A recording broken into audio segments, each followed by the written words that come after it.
Am I the bad guy for not using gift cards on the person who gifted them? So, my mother-in-law gave my family and me some gift cards for the holidays, mostly for restaurants, with amounts ranging from $25 to $50. The other day, she texted my husband and me, asking if we wanted to go out and use one of those gift cards. I was a bit confused and asked, "What gift cards do you have?" She reminded me they were the ones she had gifted us, but she didn't have them on her since I had taken them all with me. I replied, "I didn't realize I wasn't supposed to take them. They're a gift." But she insisted that whenever we use them, we should bring her along. Honestly, I found that a bit ridiculous. My husband stayed quiet through this whole exchange, which was interesting since I've been keeping my distance from her for about a year now. With the amounts on those cards barely covering one meal, it felt like a way for her to insert herself into our plans. I just wanted to enjoy the gift without any strings attached. So I'm left wondering, am I in the wrong for wanting to use the gift cards without any stipulations?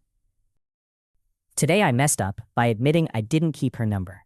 So, I've had my eye on a customer at work for a while now, and I thought the feeling was mutual. They placed a special order, and I took down their number to let them know when it arrived.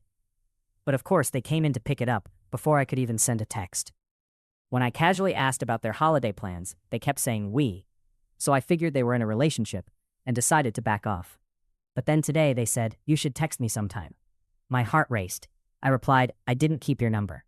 Their eyes widened, and I quickly scribbled my number down for them, explaining, "You gave it to me for the special order, and I didn't want to just text you out of the blue." They took the paper, smiled, and said, "Okay, I'll text you when I get home." Hours passed, and still no text. I guess I really messed that up. Who knew a simple confession could go so sideways? I just found out that I'm a mistress of 4 years. OMG. How do I tell her? 48M, 36F. I recently found myself in a situation that left me completely floored and feeling incredibly foolish. For the past 4 years, I believed I was in a committed relationship with a man who to me seemed like the epitome of a good partner.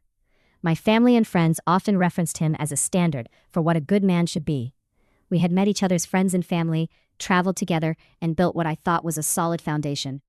However, everything changed when I stumbled upon an anniversary card addressed to his wife. The card read, "I'll love you until the end of time, your husband." My heart sank as the reality of the situation hit me. I had been unknowingly involved with a married man, and I was left reeling, trying to process what this meant for my life and my feelings. In my quest for answers, I began to dig deeper into his life. I discovered that his wife was not only the owner of his business, but also a successful and beloved figure in her own right. The thought of her potentially sacrificing so much for a man who had been unfaithful in such a profound way weighed heavily on my conscience. I felt an overwhelming urge to reach out to her, to tell her the truth, but the fear of her anger towards me was paralyzing. I knew she deserved to know the truth, especially if she was unknowingly investing her life into a relationship that was built on deception. I couldn't shake the thought that if I didn't tell her, I would constantly worry about her well-being. It was a moral dilemma that left me feeling like a terrible person. I never intended to be a mistress. I genuinely believed I was in a trustworthy relationship. As I contemplated my next steps, I realized that I needed to approach this situation with as much compassion as possible.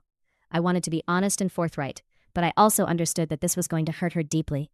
I had to prepare myself for the possibility of her anger, but I knew that ultimately she deserved to know the truth about her husband and my involvement with him. It was a painful realization, but I felt that I had to take responsibility for my part in this situation. I just hoped that when the time came to speak with her, I could convey my intentions with sincerity and empathy. Am I the bad guy for sending my wife to prison? For 12 long years, I endured verbal and emotional abuse from my wife after our kids were born. I stayed, hoping to keep the family together for their sake, but my patience eventually ran out. I started responding to her outbursts with dismissive comments like, "Oh no," or "That really stinks," hoping to diffuse the situation, but it only led to her storming out in frustration. Then one day, she hit me. It was a shocking moment that changed everything. After that, I began recording her outbursts, trying to document what was happening. I stopped being snarky and just ignored her when she was disrespectful, but the violence escalated, and she hit me again, twice more in fact. It took me a while to gather the courage, but I finally went to the police. The outcome was swift. She was arrested and accepted a plea deal, resulting in a 2-year sentence. Now my daughter is living with my parents and is understandably upset with me. I've left the door open for her to come back whenever she's ready, but my friends and family think I overreacted. They believe I should have sought their help instead of going to the authorities. I'm left wondering if I did the right thing.